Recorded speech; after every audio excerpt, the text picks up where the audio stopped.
Hoy día estamos en una iglesia, no estamos en un seminario, así que hoy día vamos a hablar de la Biblia.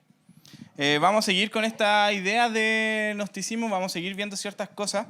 Vamos a ver cómo Pablo peleó contra las ideas proto-gnósticas. ¿Y a qué me refiero con esto? Lucas dijo que el gnosticismo como que se asentó en el siglo II. Entonces Pablo no vivió en el siglo II, vivió antes. Entonces lo que vamos a encontrar es un montón de ideas que van a llevar a esta concepción que vimos recién, que es el gnosticismo. Entonces, podríamos tomar en realidad un montón de textos bíblicos. Por ejemplo, uno de los más famosos para hacerle frente a las ideas gnósticas es, en el principio, el verbo. En el principio era el verbo, y el verbo estaba con Dios, y el verbo era Dios.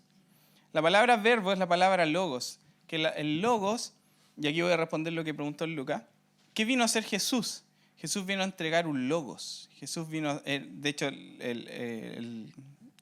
Juan lo identifica a Jesús con el logos, pero Jesús vino a entregar esta sabiduría, esta palabra, para que estos iluminados se dieran cuenta de quiénes eran y volvieran al pleroma. Entonces, ¿qué vino a hacer Jesús? Solo vino a entregar una información relevante. Entonces, en el gnosticismo, Jesús solo es un mensajero. Esto lo vamos a ver con mayor detalle mañana cuando hablemos de teología feminista. Así que si no van a venir mañana, vengan mañana. Porque vamos a ver un montón de cosas. Hoy día fuimos a la ex cárcel y estuvimos leyendo unas cositas y dijimos, oye, ahí hay gnosticismo, aquí hay gnosticismo. Entonces, hay varias cosas que están entretejidas en cómo nosotros entendemos el mundo. Y hoy día vamos a ver cómo le pasó eso a Pablo. Cómo Pablo estaba luchando contra estas ideas que estaban entretejidas. Así que vamos a tomar la carta a 1 Corintios. Así que váyanse a 1. ¿Trajeron Biblia? Sí, ya.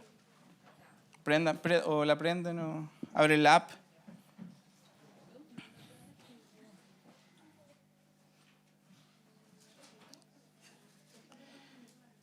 Primera de Corintios.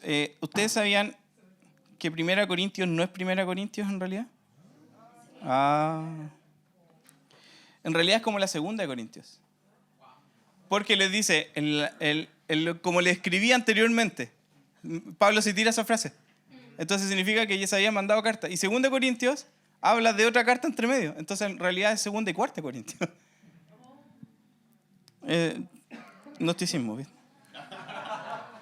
Los acabo de iluminar.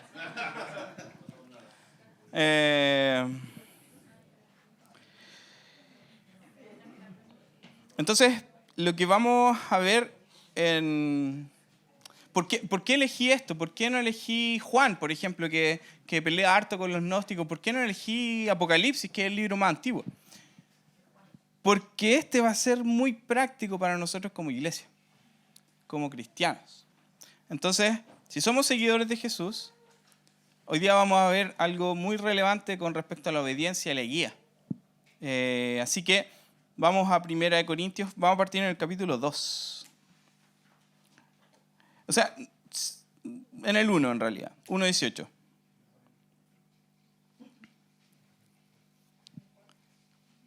Primera Corintios 1:18.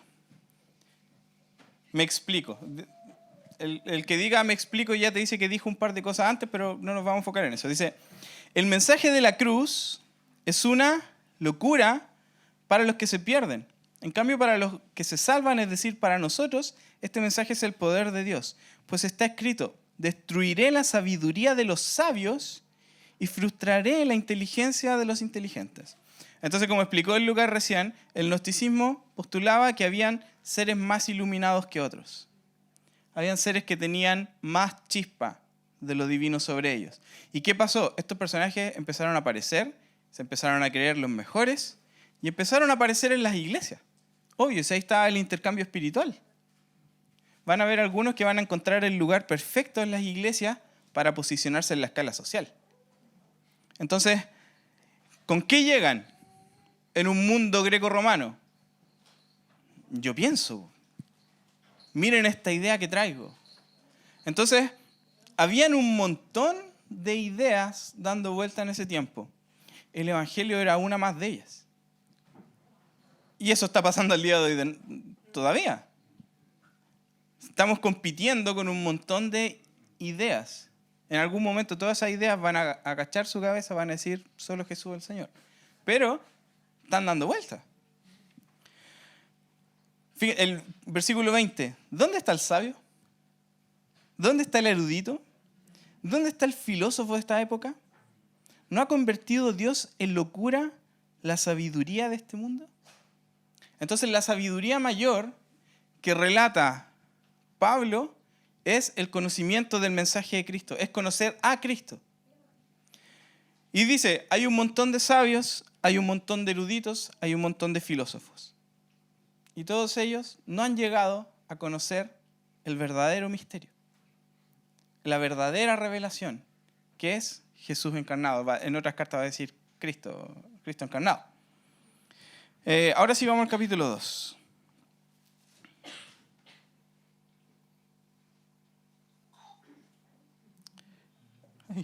¿Está bien? Yo mismo, hermanos, versículo 1, cuando fui a anunciarles el testimonio de Dios, no lo hice con gran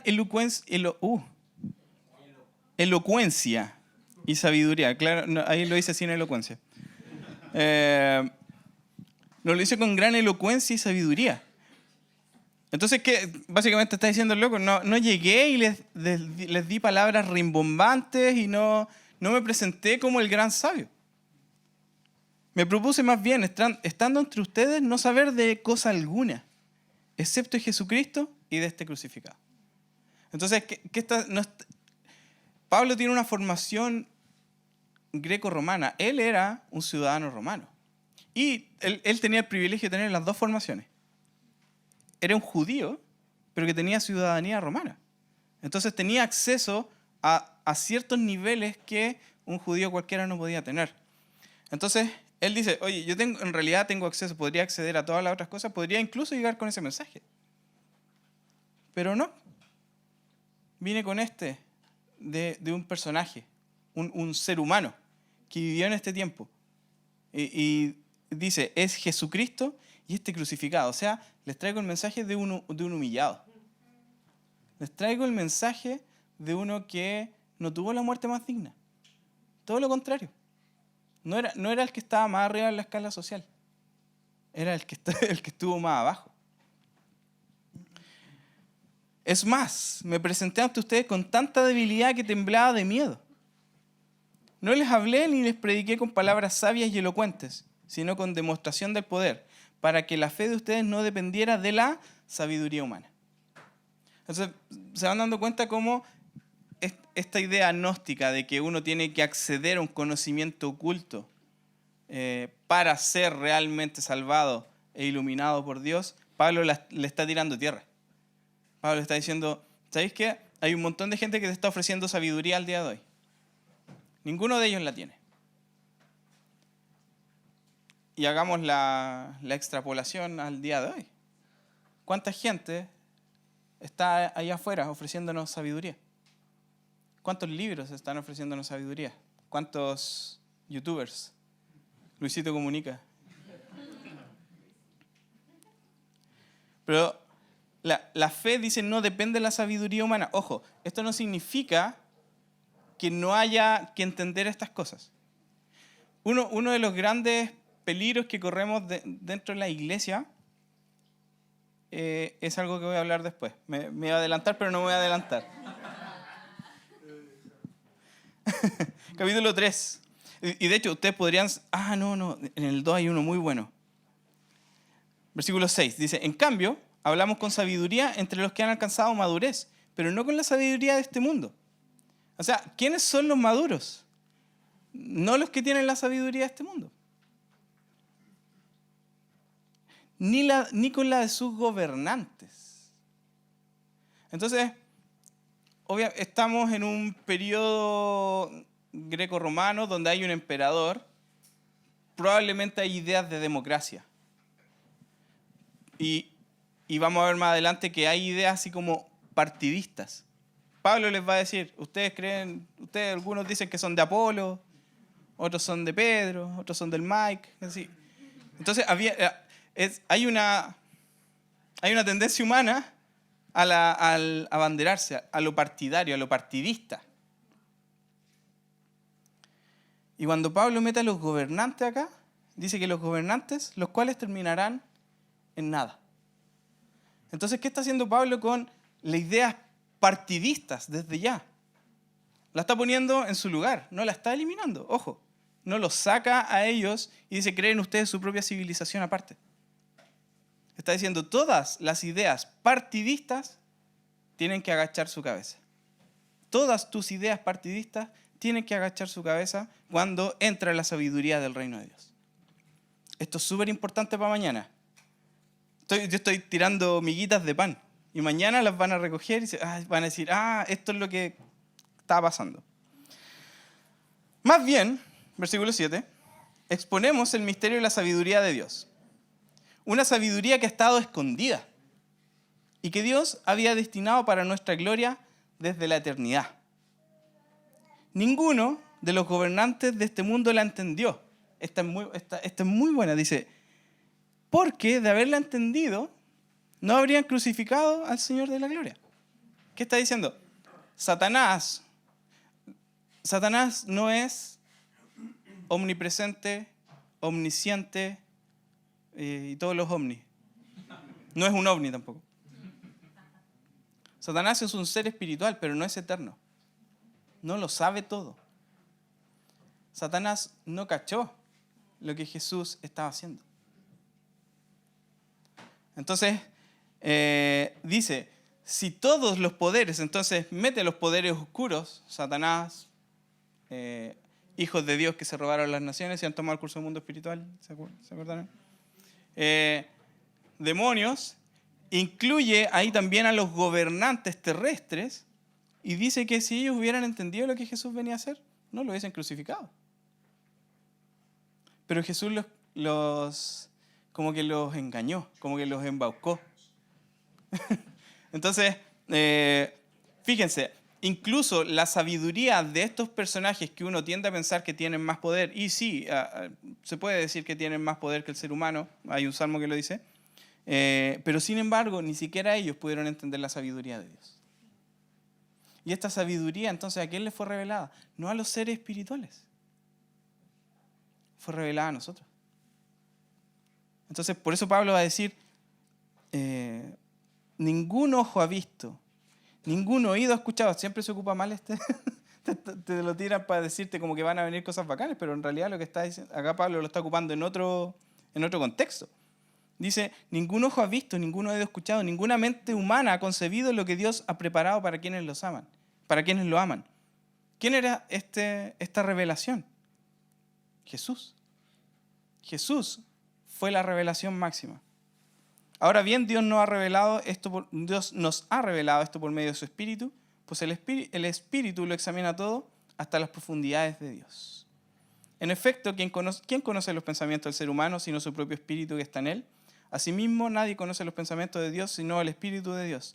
Nosotros no hemos recibido el Espíritu del mundo, sino el Espíritu que procede de Dios para que entendamos lo que por su gracia Él nos ha concedido. Esto es precisamente lo que hablamos, no con las palabras que enseña la sabiduría humana, sino con las que enseña el Espíritu, de modo que expresamos verdades espirituales en términos espirituales. O sea, todos estos personajes que se creen espirituales, iluminados, y va a hablar de ellos, y los va a pelar, los va a funar aquí en esta carta, dice, en realidad ellos no entienden. Si se exaltan a sí mismos, es porque no lo entienden. Avancemos. Capítulo 4.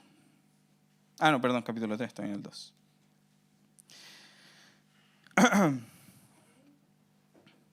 Aquí Pablo aquí como empieza a retar a los de Corinto y les dice, no he podido hablar con ustedes como si fueran maduros. Les he tenido que hablar como inmaduros, como niños. ¿Y por qué les dice esto? Versículo 3. Pues aún son inmaduros. Mientras hay entre ustedes celos y contiendas, ¿no serán inmaduros? ¿Acaso no se están comportando según criterios meramente humanos? Entonces, ¿van cachando cómo va ocupando Pablo el lenguaje? Para referirse a estas ideas de seres iluminados que han tenido una gran revelación, pero que no es la revelación que es la mayor de todas las revelaciones. Y aquí va a agarrar esta idea. Cada uno afirma, yo sigo a Pablo, yo sigo a Apolos. Después va a hablar de Pedro, algunos. Y dice, yo sembré, Apolos regó, pero Dios ha dado el crecimiento.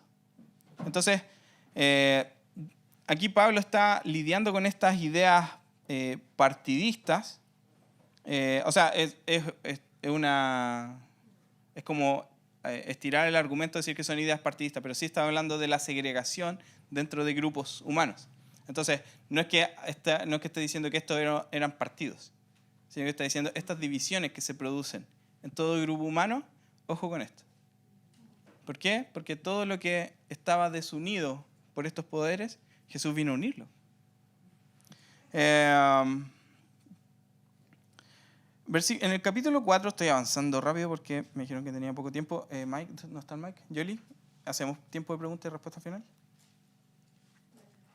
Depende de qué. Veamos, ya. Es que, ya. 5 minutos, ok.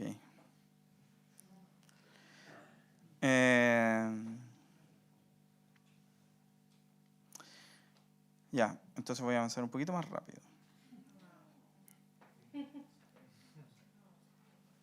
Ya, capítulo 8. No, perdón, versículo 8. Ya tienen todo lo que desean, ya se han enriquecido. ¿A qué le está hablando? A los mismos. Han llegado a ser reyes. Y eso sin nosotros. O sea, ¿de qué está hablando? De estos grupos que se habían armado, así como Apolos, Pedro. Oye, sin nosotros han llegado a ser reyes, dice. Por lo que veo, a nosotros los apóstoles, Dios nos ha hecho desfilar en el último lugar como los sentenciados a muerte. Entonces, ¿quiénes son los grandes dentro de este grupo? Los que están sentenciados a muerte. Los que están siendo humillados. Pablo, dentro de su larga vida, estuvo preso caleta de veces. Si a nosotros Claudio Caro, nuestro director nacional, estuviera preso, todo el mundo dudaría del movimiento de la viña. Si yo caigo preso, la gente va a dudar de la Viña Valdivia. No me han pillado todavía, pero de alguna forma esta idea de los grandes hombres va a ser la idea que va a empezar a criticar Pablo. Dice, versículo 10, por causa de Cristo nosotros somos los ignorantes. Entonces, ¿se acuerdan cómo trataban los iluminados a los cristianos? Que les faltaba, tenían que obedecer. Y él dice, sí, en realidad nosotros somos los ignorantes. Ustedes en Cristo son los inteligentes. Entonces, Pablo está haciendo una subversión de las ideas del mundo. Pablo está diciendo, todas estas ideas que están basadas en su superioridad versus otro, en el reino se dan vuelta. En el reino pierden poder, todas estas divisiones pierden poder. Los débiles somos nosotros, los fuertes son ustedes.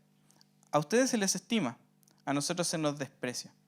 Fíjense cómo habla de los apóstoles. Hasta el momento pasamos hambre, tenemos sed, nos falta ropa, se nos maltrata, no tenemos dónde vivir.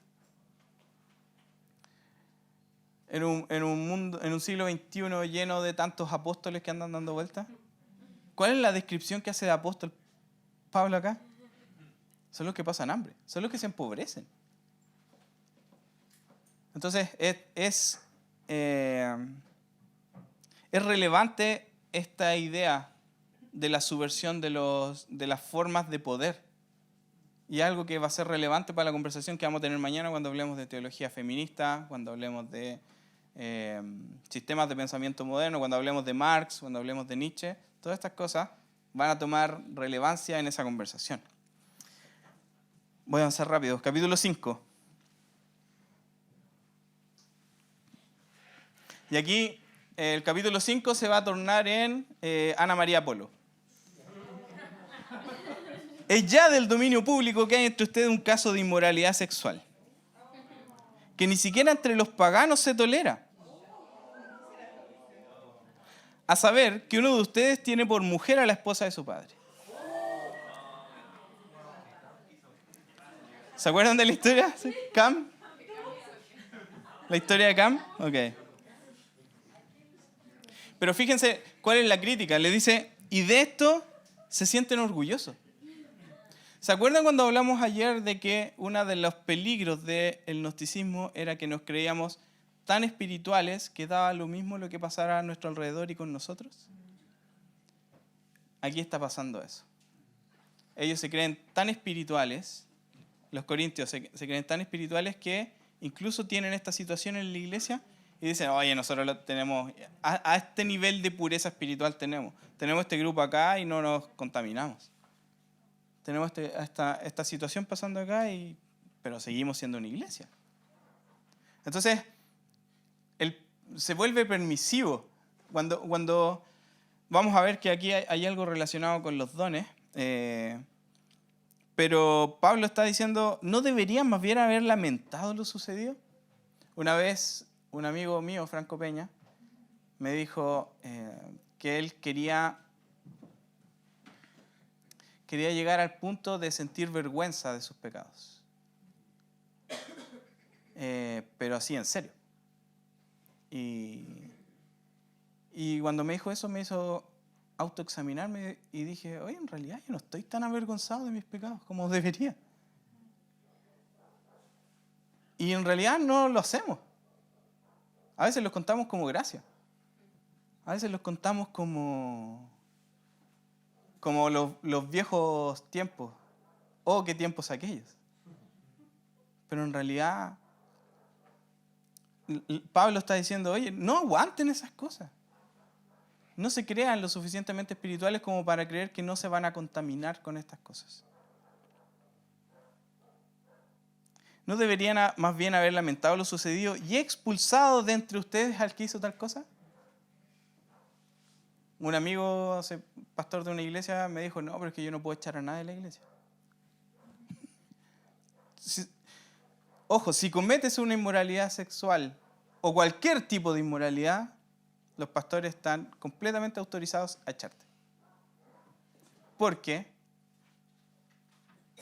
Pablo lo dice. Entonces, o sea, no es ni siquiera idea de los pastores. ¿Entonces?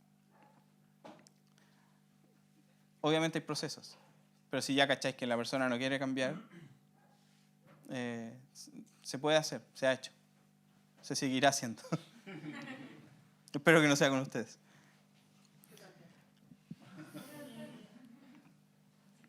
De hecho, a tal punto dice que en el 5, dice, entreguen a este hombre a Satanás para destrucción de su naturaleza pecaminosa, a fin de que su espíritu sea salvo en el día del Señor. Capítulo 6. Aquí dice, ¿qué estaba pasando? Se estaban peleando entre ellos y se iban a juicio.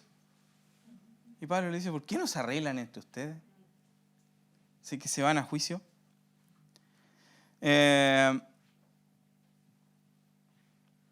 Versículo 9. De ahí en adelante dice, ¿no saben que los malvados no heredarán el reino de Dios? No se dejen engañar, ni los fornicarios, ni los idólatras, ni los adúlteros, ni los sodomitas, ni los pervertidos sexuales, ni los ladrones, ni los avaros, ni los borrachos, ni los calumniadores, ni los estafadores heredarán el reino de Dios. Y eso eran algunos de ustedes. Lo insultó en su cara, pero muy suavemente. Pero ya han sido lavados, ya han sido justificados. Ya han sido justificados en el nombre de nuestro Señor Jesucristo y por el Espíritu de nuestro Dios. Entonces, él reconoce que vivieron un periodo de oscuridad, pecaron, y dice, pero ya no son eso. Ahora están puros, han sido lavados. Y ahí es donde va a decir Pablo, todo me está permitido, pero no todo es para mi bien. Todo me está permitido, pero no dejaré que nada me domine. Entonces, aquí, ¿qué estamos hablando? El trato irrespetuoso del cuerpo. El dejar, es lo que hablábamos ayer. Puedo hacer lo que quiera porque la salvación ya la tengo. Puedo hacer lo que quiera porque mi realidad espiritual es superior a mi realidad física. Y aquí es donde ayer alcanzamos a tocar un poco de esto, pero la Biblia nunca va a tratar cuerpo, alma y espíritu de forma separada. Hay una frase que dice, el humano es un espíritu, posee un alma y vive en un cuerpo. Entonces, ¿se dan cuenta cómo separa las cosas? En realidad dice, el humano es un espíritu. La realidad última del ser humano es la realidad espiritual. Posee un alma que la puede perder o la puede ganar.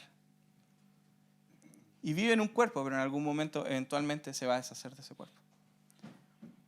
Pero no es lo que dice Pablo. Para Pablo, cuerpo, alma y espíritu nunca son tratados como entes aparte. Todos en conjunto son el ser humano. Entonces, todo me está permitido, pero no dejaré que nada me domine. Los alimentos son para el estómago y el estómago para los alimentos. Esa era otra frase que ocupaban ellos. Así es, y Dios los destruirá a ambos. Pero el cuerpo no es para la inmoralidad sexual, sino para el Señor y el Señor para el cuerpo. El Señor para el cuerpo. Entonces, dentro de la idea gnóstica, si el cuerpo era algo corrupto, ¿qué tenía que ver Dios con el cuerpo? Quería deshacerse de él. Vamos a ver que esto tiene unas implicancias bien específicas para nuestro tiempo. Pero dice, con su poder Dios resucitó al Señor. Entonces lo que hablábamos ayer. La resurrección solo tiene sentido cuando eliminamos toda idea de que el cuerpo es malo. La resurrección solo tiene sentido cuando reconocemos que nuestra realidad física y material importa. Solamente va a tener sentido cuando reconocemos que nuestro entorno importa. El reino de Dios se va a establecer en la tierra. No nos vamos al cielo.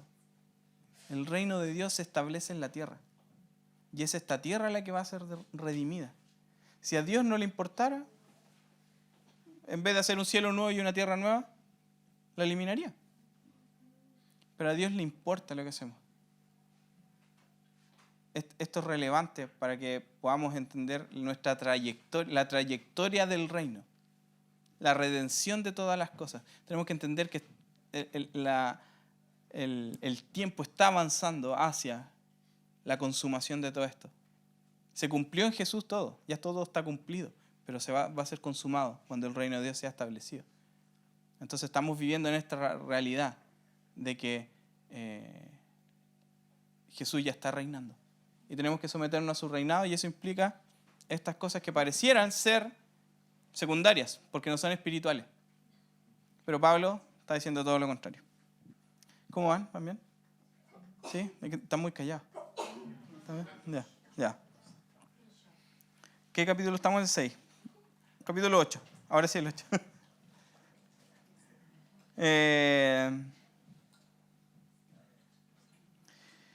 En cuanto a los sacrificados a los ídolos, versículo 1, es cierto que todos tenemos conocimiento.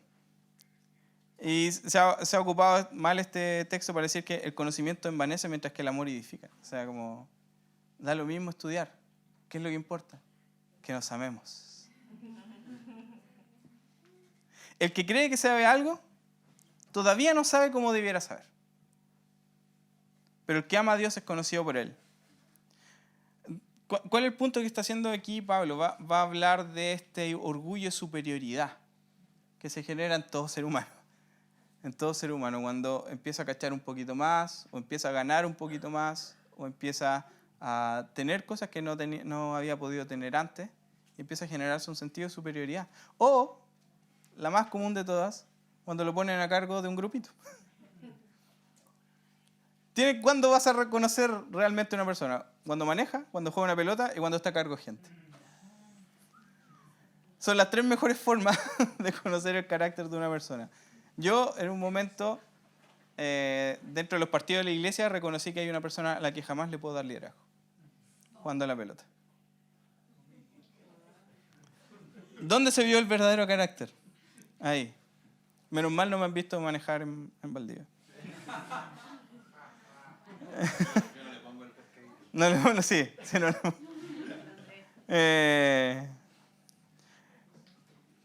Pero va a haber sí o sí una tentación a creerse superiores. Todas las vamos a tener en algún momento.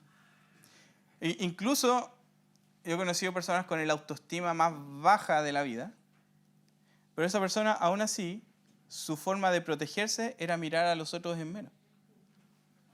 Generalmente una persona con autoestima baja tiende a mirar a los demás en menos también. Es un sistema de protección. Entonces tenemos que estar atentos a esta idea. Ojo, estoy sembrando cositas que voy a cosechar en un ratito más.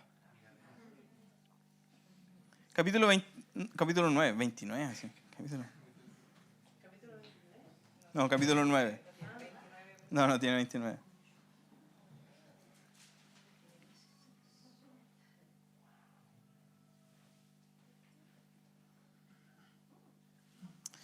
Versículo 27.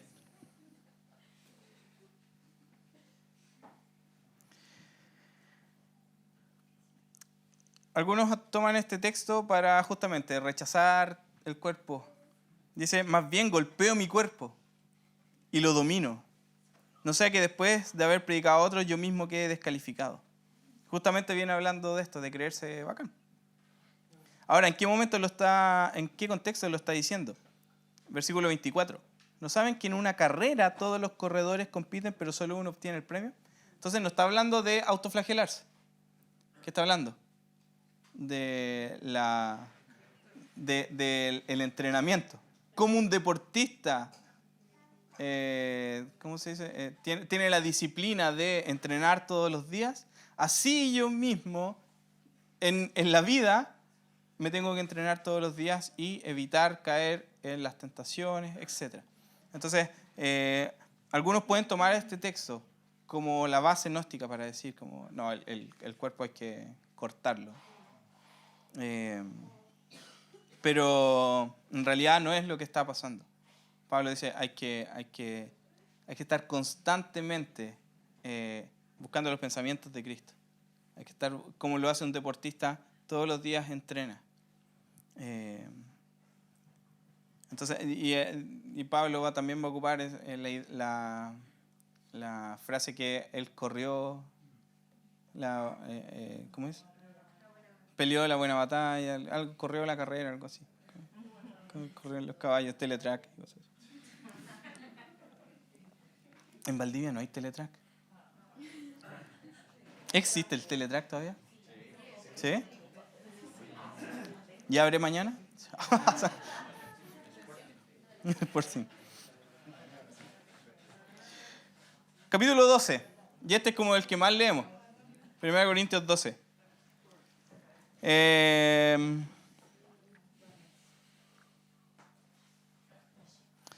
Pablo va a hablar harto de los dones y va a reconocer que en la iglesia de Corinto hay caleta de dones. Pero la presencia de dones no es señal de madurez en la iglesia. ¿Se dieron cuenta toda la conversación que tuvo para atrás?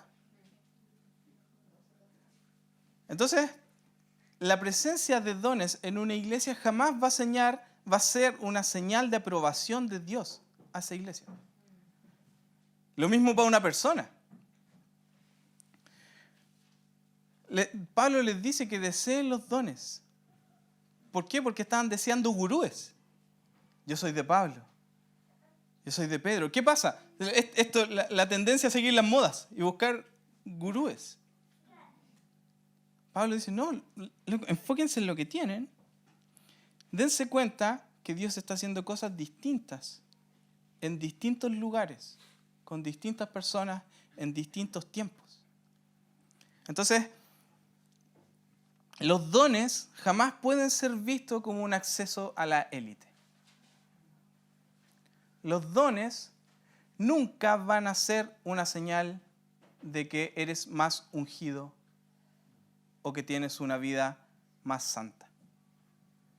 Si cometemos el error de ver dones y ponerlos a la par de la integridad, vamos a ir derecho a la inmoralidad.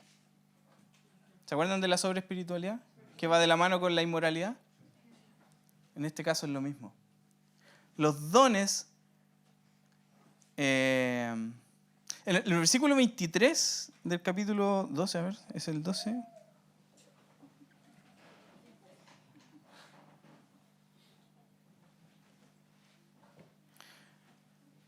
Versículo 22. Al contrario, los miembros del cuerpo que parecen más débiles son indispensables. Y a los que nos parecen menos honrosos los tratamos con honra especial y se les trata con especial modestia a los miembros que nos parecen menos presentables. ¿Qué está diciendo Pablo? El lenguaje viña. Todos juegan. La verdadera espiritualidad es inclusiva. Si la espiritualidad, si el uso de dones te lleva a despreciar iglesias bautistas, pentecostales, de cualquier línea, estamos cometiendo el error de creernos superiores, creernos de la élite. Creer que la expresión de nuestra iglesia es la mejor espiritualidad jamás va a ser una aplicación sana de lo que estamos viendo. Y este es un riesgo que corremos todas las iglesias. Todas las iglesias creemos que nuestra forma es mejor. Y de alguna forma también los pastores nos pasa esto. Obviamente nosotros queremos hacer las cosas de una forma y queremos que eso se vea en nuestra iglesia. Y la tentación está ahí. La tentación está ahí. O sea, para nosotros que nos enfocamos siempre en tratar de enseñar la Biblia así muy metódicamente, muy específicamente y bien, cuando vemos otras cosas como que igual nos pega el bichito del orgullo. ¿Entiendes? Entonces cuídense de esto. Así como todos nos tenemos que cuidar de esto. La verdadera espiritualidad es inclusiva. Pero eso no tiene que ver solo dentro de la iglesia. Tiene que ver con el cuerpo de Cristo en general. Tiene que ver con todas las iglesias. Tenemos que relacionarnos con más iglesias. Tenemos que ser parte de estas cosas. A veces da una lata tremenda ir a la plaza, estar ahí. Pero es parte de. Si no somos capaces de hacer eso, cuando el reino de Dios se establezca y no haya en iglesia, ¿qué es eso? Hay que empezar a practicar ahora. Entonces, esto nos lleva a la idea de ¿qué tenemos que esperar de las reuniones? ¿Las reuniones deberían ser explosiones de dones? De alguna forma, en la viña esperamos eso.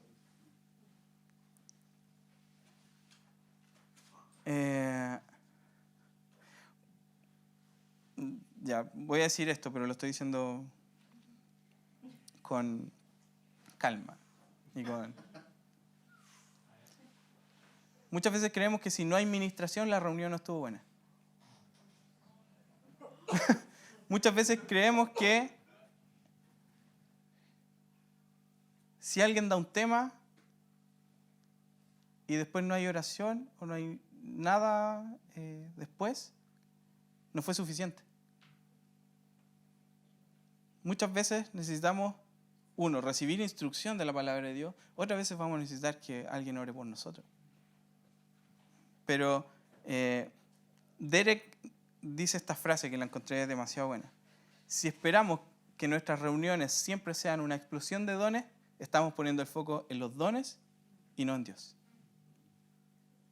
Y por ende vamos a pensar que los dones y la ejecución de los dones son señal de aprobación de Dios, cuando no es así.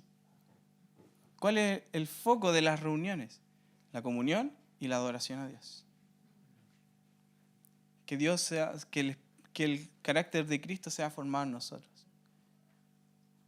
Me acuerdo que hace un tiempo atrás me tocó dar un taller en Puerto Montt, en un campamento de jóvenes. Y el primer día, cuando empezamos el taller, la presencia de Dios estaba brígida, pero antes de empezar el taller. Y como al comienzo.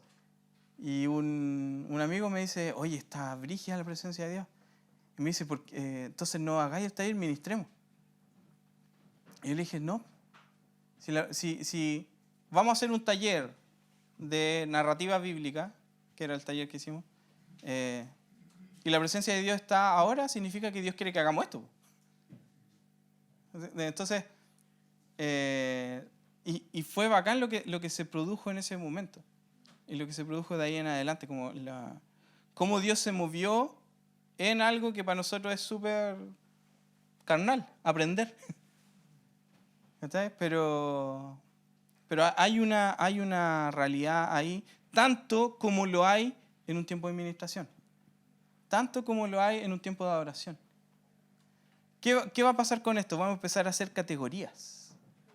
Categorías de cuál es la verdadera espiritualidad y cuál es la verdadera iglesia entonces. La que se va a enfocar en ministrar, la que se va a enfocar en adorar, la que se va a enfocar en la palabra, y dependiendo del foco que te guste, vaya a ser categoría. Entonces, y aquí vamos a pasar al final de esto, ¿cuáles son las influencias gnósticas en la vida cristiana? Y lo dijimos todo el rato, el elitismo. El elitismo es la principal. Creer que hay personas más ungidas que otras. Hay un término que me carga con la vida y que lo escucho mucho, es los generales de Dios. No sé si han escuchado. Me enoja. Me enoja porque básicamente está generando rangos. Esto no significa que no haya un orden en la iglesia. Existe el don del liderazgo. Generalmente creemos que el pastor es una persona que tiene el don de pastor, pero en realidad es la persona que tiene el don de liderazgo. Es distinto. Ese amén sonó así como de adentro. ¿Por qué dije eso? ¿Qué dije antes de eso? Tendemos a generar rangos. ¿Por qué? Porque así estamos ordenados. Generalmente pensamos que el pastor de la iglesia es como el gerente general.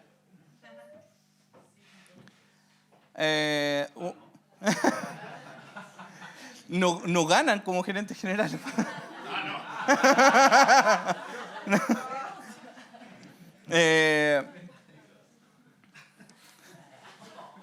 Una de las cosas y esto es como una decisión que tomé yo como pastor, yo decidí renunciar a la idea de que la Viña Valdivia tenga una visión y una misión.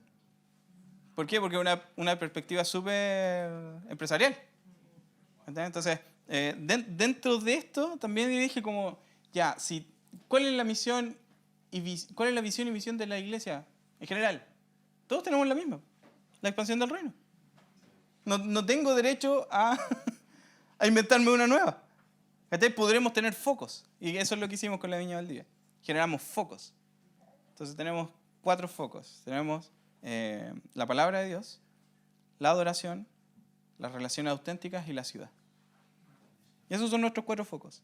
¿Entendés? Pero no tenemos una visión. En algún momento hicimos una visión, así como iglesia simple y cálida, y como que ya quedó. Pero en realidad una nueva no lo vamos a hacer porque queremos evitar este tipo de cosas, porque cuando uno tiene una visión y misión, ya está poniendo sobre la iglesia un sello empresarial. No tengo nada contra las empresas. Si Dios te llamó a tener empresas, ten la empresa y pon plata para la iglesia. Pero la iglesia no es eso. Ahora, dentro del elitismo, hay expresiones, por ejemplo, el movimiento pentecostal se caracteriza por una creencia en particular, que es que tiene que haber una segunda llenura del Espíritu que da por resultado el hablar en lenguas. Y si tú no has tenido esa experiencia, no eres del mismo nivel que el resto. Entonces, esa es una... Y eso ha ido cambiando con el tiempo. El movimiento pentecostal que se ha ido alejando un poco de esta idea. Pero fue una de las cosas que se le criticó en su momento, y se ha ido moviendo lejos de eso. Otra es el restauracionismo. ¿Conocen lo que es el restauracionismo? El restauracionismo es la idea de que se tienen que restaurar los 5 ministerios para que el reino de Dios se establezca en la iglesia, y la iglesia tiene que ser gobernada por apóstoles, profetas, pastores, maestros y evangelistas. ¿Habían escuchado eso, no es cierto? Esa idea, no tiene base bíblica, porque nunca se dice que los 5 ministerios sean de liderazgo, dice que son de capacitación. Y lo otro es que genera, no sé si han escuchado este término, que el apóstol es como el dedo gordo, porque tiene todo el resto de los otros dones. Que porque los agarra, sí, como que los agarra todos. ¿Pero qué genera eso? Si tengo un apóstol, ¿para qué voy a querer al resto? ¿Está? Entonces, esa idea, aquí vemos la influencia gnóstica en esto, de la restauración de estos 5 ministerios para que suceda tal cosa. Para lo único que necesitamos los 5 ministerios para que la iglesia sea capacitada. O al menos eso dice Efesios. La otra influencia del gnosticismo en nuestras iglesias va a ser esta ética dualista, donde lo carnal es inferior a lo espiritual. ¿Y a qué me refiero con esto? Jugar a la pelota es algo impuro versus ir a una reunión de oración. Escuchar música no cristiana es impuro versus escuchar música cristiana. De aquí, por ejemplo, viene la idea de que había que ir con terno a la iglesia. Se pueden rastrear la idea hasta llegar a ese punto. Pero creer que la oración, el estudio bíblico, la adoración, el venir a la iglesia son sagradas por sobre ir a la pega, cortar el pasto. Bueno, aquí no es pasto. Ordeñar las vacas. Mear en la calle.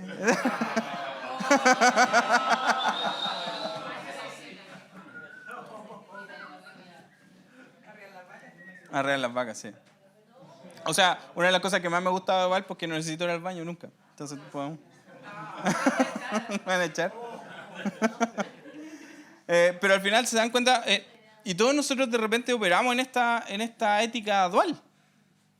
Creemos que hay cosas que son de la iglesia y que son de Dios, y hay cosas que no son de Dios. Y podemos ver cómo estas cosas al final, ¿qué van generando? Una exageración y una jerarquización de lo espiritual. Y esto va a generar un desdén a la vida fuera de los ambientes espirituales.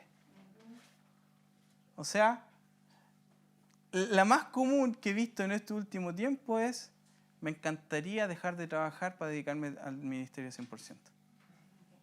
Esa es súper común. Es súper común. Porque de alguna forma creemos, si Dios te ha llamado al ministerio, bacán. ¿Cuál es el problema con el ministerio? Los cupos son limitados. Los cupos siempre son limitados. Entonces, dependiendo de la cantidad de gente que hay en una iglesia, uno no necesita más de 5 o 6 líderes. Entonces, y aún así, si hubiera... Claro, a tiempo completo, Pero si tenía una iglesia de 5.000 personas, probablemente podáis tener un staff más grande a tiempo completo. ¿Está? Pero creer que lo de la iglesia siempre va a ser superior a lo que vivamos afuera es una influencia gnóstica y es algo peligroso. Porque ¿qué va a hacer? Vamos a generar un tribalismo. Entonces, lo que pasa aquí adentro es lo verdaderamente importante en la vida. Puede que sea lo más trascendente, pero no significa que es lo más importante. ¿Qué pasó cuando el pueblo de Israel se fue al exilio? Dios le dijo: planten viñas, construyan casas, tengan hijos. O sea, tengan una vida en este lugar que pareciera ser ajeno a ustedes. ¿Cachai? Le está diciendo: tengan una vida común y corriente.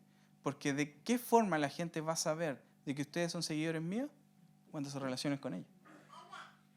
Entonces, ¿qué puede generar esto? Como lo espiritual es lo más importante, es muy fácil caer en la manipulación. Es muy fácil caer en el exhibicionismo. Yo soy el más espiritual, entonces siempre tengo una palabra que dar el domingo. ¿Han conocido personas así? El viernes. Por eso no. Pero siempre está una persona que cree que es más espiritual que el resto. Siempre va a haber una persona que va a querer demostrar todo lo que Dios lo está usando. Esto se puede ver el domingo, aquí en el escenario. También se puede ver en redes sociales. donde también se empieza a ver esto de cómo lo ungido que soy y todo lo que estoy haciendo. ¿Cachai? El exhibicionismo es muy peligroso. ¿Por qué? Porque genera una persona, genera un personaje. Y este personaje tú lo ves en redes sociales, pero en la interna puede estar haciendo cualquier cosa. Generalmente cuando creamos un personaje y ese personaje nos sirve como escudo, estamos muy cerca de tener una doble vida. Muy cerca. Generalmente, mientras más quiero mostrar, es más probable que tenga algo que esconder. Y lo hablamos ayer. Y esto va a llevar a una exaltación de la revelación directa de Dios. ¿A qué me refiero con esto? Las interpretaciones alegóricas de la Biblia van a tender a tener mayor relevancia en la vida de estas personas o en las iglesias. Hace un tiempo estaba viendo un live de una iglesia que estaban leyendo un texto de Isaías que nunca me puedo acordar cuál es, pero habla de unas vírgenes que se querían casar y les decían a los que se iban a casar con ellas: cásense con nosotras nos preocupamos de vestirnos, de alimentarnos, nosotros nos preocupamos de nuestro bienestar, solo cásense con nosotras. Y la persona que está leyendo el texto dice: bueno, las vírgenes representan a la iglesia. Y dice: ¿cómo van a representar a la iglesia? Y dice: sí, porque buscan a Dios para casarse con ella. Pero eso significaba que la iglesia se preocupa de sí misma y Dios queda afuera. Entonces, ¿qué hizo esta persona? Hizo una interpretación alegórica. Que dijo: esto simboliza a esto. Solo podemos hacer eso cuando la Biblia dice que esto está simbolizando algo. Nunca tenemos permiso para alegorizar textos bíblicos. Nunca tenemos ese permiso a menos que el texto lo diga. Generalmente hacemos esto con las parábolas. Las parábolas tratamos, y de hecho hay una interpretación de San Agustín, que ahora se ocupa como ejemplo para cómo no interpretar las parábolas. Pero tiene que ver con esto, con atribuirle significados que el texto no le da. ¿Qué genera esto? Una mayor creatividad para interpretar la Biblia. Uno con la Biblia no tiene que tener creatividad para interpretar. Si tú te pones creativo al momento de interpretar la Biblia, vais directo al despeñadero. ¿Cómo es? Valparaíso Cerro Abajo. Vais Valparaíso Cerro Abajo. Y mientras más espiritual parezca esta revelación, más guaus vas a conseguir en una iglesia que no esté preparada para entender esto. La gente va a creer que hay mayor carne a medida que esto sea más creativo y más como secreto. Pero en realidad el texto bíblico fue escrito para ser entendido. Tenemos esta idea de que el texto bíblico hay que esforzarse mucho para entenderlo. No, fue escrito para ser entendido. ¿Cuál es el problema que tenemos? Que estamos viviendo 20 siglos después. Pero en realidad, una persona del siglo I agarraba el texto y lo entendía. ¿Por qué? Porque era otra cultura. Entonces ahí nuestra pega es ser conscientes de que estamos tiempo después. Pero esto va a llevar a la idea de que necesitamos constantemente una nueva palabra de Dios y un nuevo tiempo. Necesitamos constantemente algo nuevo de Dios. Hace una semana atrás salió un reportaje, no me acuerdo qué diario, que decía cuáles son los alimentos más antiguos en la historia humana y cuáles son los alimentos que te dicen que no tienes que comer ahora. Y eran exactamente los mismos. O sea, los que llevan alimentando al ser humano por más tiempo, hoy día te los quieren prohibir. Generalmente con la iglesia pasa eso, como que tratamos de buscar nuevos caminos. Y ahí siempre me acuerdo de esta frase de Phil Stroud, que decía: ¿qué está haciendo Dios en este tiempo? Lo mismo que ha hecho en los últimos 4.000 años. Y eso es lo que en realidad es eso. Entonces, ¿qué pasa? confundimos la idea de que si tenemos una vía directa con Dios y que Dios la proveyó, ojo con esto, no estoy negando que esto sea algo que existe, solo que cuando dependemos de ser constantemente guiados por Dios, por una palabra profética, por algo por el estilo, vamos a creer que mientras más guía tengamos, mejores discípulos somos. Pero en realidad, el mejor discípulo no es el que recibe más guía. El mejor discípulo es el que obedece más. El que acata. Entonces, el carácter de un discípulo no se va a definir por cuánta guía recibe. De hecho, si estamos recibiendo demasiadas instrucciones de Dios, probablemente porque no estamos haciendo ninguna de ellas. Entonces, uno tiende a pensar que tiene que buscar lo nuevo, lo nuevo, lo nuevo. Y a veces sí, Dios te va a llevar a lo nuevo. Por algo Dios inventó la profecía. ¿Está? Para hablarte. No es que Dios no quiera hablarnos nunca por ese medio. Solo que cuando generamos una dependencia de eso, es porque no estamos obedeciendo. Entonces, esto va a generar una sobreespiritualización de nuestra vida. No, es que Dios no me ha dicho que haga esto, lo voy a orar. ¿Has escuchado eso? Lo voy a orar. Y todo lo... Yo conocí a una persona hace poco que todo lo oraba. Todo lo oraba, pero no hacía nada, no decidía nada. Muchas veces tenemos que solamente hacer lo que Dios nos ha dicho que hagamos y planificarlo. Muchas veces tenemos que hacer lo que Dios ha... La última instrucción de Dios. Si no ha cambiado, si no ha recibido una nueva instrucción de Dios, eso es lo que tienes que hacer. ¿Cuál es la última instrucción que Dios te dio? ¿Cuál es la última idea que Dios te dio? ¿La completaste? ¿La hiciste? ¿Por qué estamos buscando lo nuevo si no hemos sido capaces de obedecer a Dios con lo antiguo? Entonces, ¿se dan cuenta que esto del gnosticismo tiene influencias directas en cómo vivimos nuestra vida? Buscamos conocimientos secretos, no sé si conocen el término gematría. ¿No? La gematría es las letras hebreas también son números, entonces tú puedes sumarlas. Y hace un tiempo vi un video de un gallo que se dedicó a buscar en la Biblia solo cálculos. Entonces él buscaba la revelación ahí, no leía la Biblia, la sumaba. Entonces él básicamente estaba pendiente de tener un ex. Entonces él ¿qué dejó de hacer? Tratar de escuchar a Dios y solo empezó a buscar como instrucciones o revelaciones nuevas. Estas cosas son súper sutiles. Si se dan cuenta, son súper sutiles. Incluso tienen apariencia de piedad. Algunas cosas parecen buenas. Pero tenemos que estar muy atentos a estas cosas. Porque todas estas ideas van a tener eco en la historia de la humanidad. Y por ende nuestras tendencias va a ser, pero esto se parece a esta forma que estoy viendo mi vida, entonces esto que estoy viendo afuera debe ser de Dios. Debe ser una idea cristiana. ¿Cómo estamos de tiempo? ¿Estamos bien? Díganme ustedes.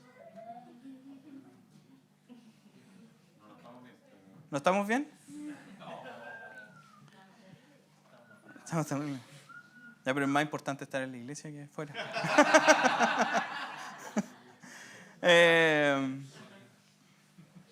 Si hay algo con lo que quiero que nos quedemos es justamente esto, y por algo lo tiré al final. La dependencia, una sobredependencia de recibir guía de Dios. Esto no significa que dejemos de escuchar a Dios. Esto apunta a que obedezcamos más. Obedezcamos más de lo que buscamos que Dios nos dé como para hacer. Valoremos lo que Dios ha hecho y estemos abiertos a que Dios corrija constantemente nuestra vida cristiana. Porque cuando entramos a estos niveles de sobreespiritualidad, Dios no me va a decir nada porque estoy al lado de Él todo el rato. ¿Qué me va a corregir si estoy con Él todo el rato? Entonces se genera esta idea de que tengo tal conexión con Dios que da lo mismo todo lo que haga. Es sutil. Es sutil. Antes de que hagamos las preguntas y respuestas, me gustaría orar por esto último.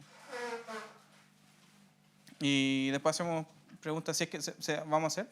¿Sí? ¿Sí? Oremos. Jesús, le metemos tanta cosecha nuestra, Dios, a nuestra relación contigo, que a veces es bueno soltar las cargas que tenemos y dejar que tú nos reordenes, que tú nos reacomodes y caminar el camino ligero. O sea, el yugo tuyo es ligero y a veces lo sobrecargamos tanto con cosas que no vienen de ti. Así que hoy día, Jesús, te pedimos que tú sacudas el árbol, hagas caer las cosas que no tienen que estar ahí y nos dejes con lo justo. Déjanos con lo justo, Jesús. Porque tú das lo suficiente. Así que hoy día, Dios, yo te pido que tú ordenes nuestra vida, ordenes nuestra espiritualidad, ordenes nuestra relación contigo. Y que, como cantábamos, Jesús, que nuestra satisfacción se encuentre en ti. La única vida que vale la pena es la que tú das.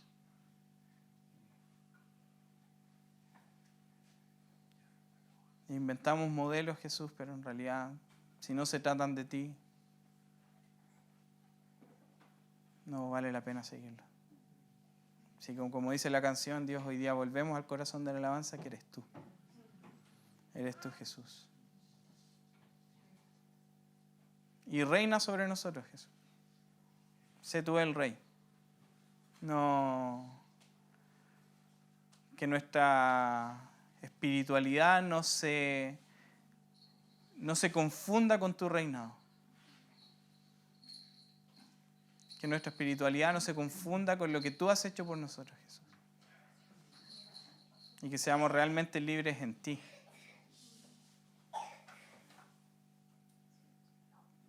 Y en medio de esto, Jesús, enséñanos a obedecerte. Enséñanos a obedecerte. Y a enfocarnos simplemente en lo último que nos dijiste. Y si tenemos que tomar pasos en eso, ayúdanos. Ayúdanos. Como decía la Fran, aumentanos la fe. Aumentanos la fe, Jesús. Amén. Amén. Preguntas.